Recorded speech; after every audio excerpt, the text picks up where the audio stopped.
नमस्कार दोस्तों, मैं हूं मानसी साहू छत्तीसगढ़ से। आपको पता ही होगा कि हमारे देश में दीपावली क्यों मनाया जाता है।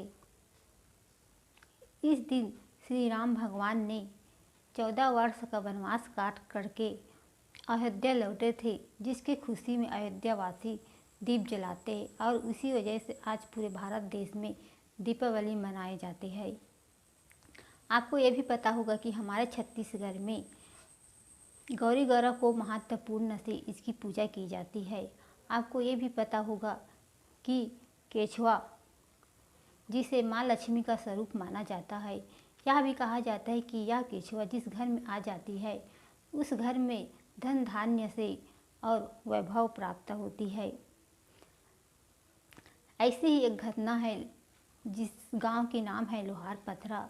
उस गांव में जिस दिन गौरी गौरव को जगाया जाता है उसी दिन से यह एक चमत्कारिक केछुआ उसकी आसन पर बैठकर पूरे 3 दिन तक रहते हैं। जब तक गौरी गौरव की विसर्जन नहीं होती तब तक वह कहीं भी नहीं जाते। जैसे ही गली भ्रमण करने के बाद जब रात में उसकी गली भ्रमण होती है तो वह सुबह उसके साथ ही विसर्जन की जाती है। यह चमत्कारिक केछुआ को देखने के लिए दूर दूर से लोग आते हैं।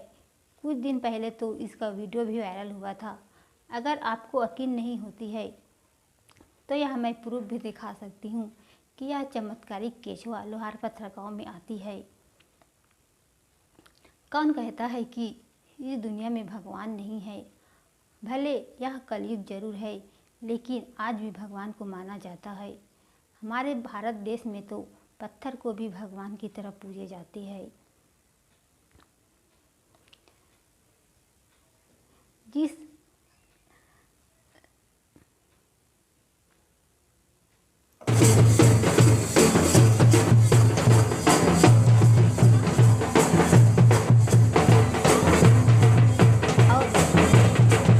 गांव लोहार पथरा का कोई गांव नहीं है। इस गांव को लोहार पथरा देवता के भी नाम से जाना जाता है। कई लोग तो इस गांव को भी नहीं जानते, फिर भी इस गांव लोहार पथरा देवता के नाम से ही प्रसिद्ध है। आज बड़ी खुशी की बात है कि मैं इस संस्था स्पेशल चाइल्ड लेवल ऑर्गेनाइजेशन में जुड़कर अपने गांव की जानकारी दे रही हूं। अगर आपको यह चमत्कारिक केछुआ दिखना है तो हर साल दीपावली के दिन जरूर आना हमारे गांव में और यह इस चमत्कारिक केछुआ को देखना। यह गांववासी इतना खूब नसीब है कि इस गांव में कोई बीमारी भी नहीं छू सकता। कहा भी जाता है कि शीतला माता का भी इस गांव में महत्वपूर्ण योगदान है, क्योंकि शीतला माता को भी इस गांव में बड़ी मान्यता से मानी जाती है। अगर मेरी जानकारी में आपको थोड़ी सी भी सच्चाई लगती है तो इस वीडियो को ज़रूर लाइक करना और चैनल को सब्सक्राइब करना। धन्यवाद।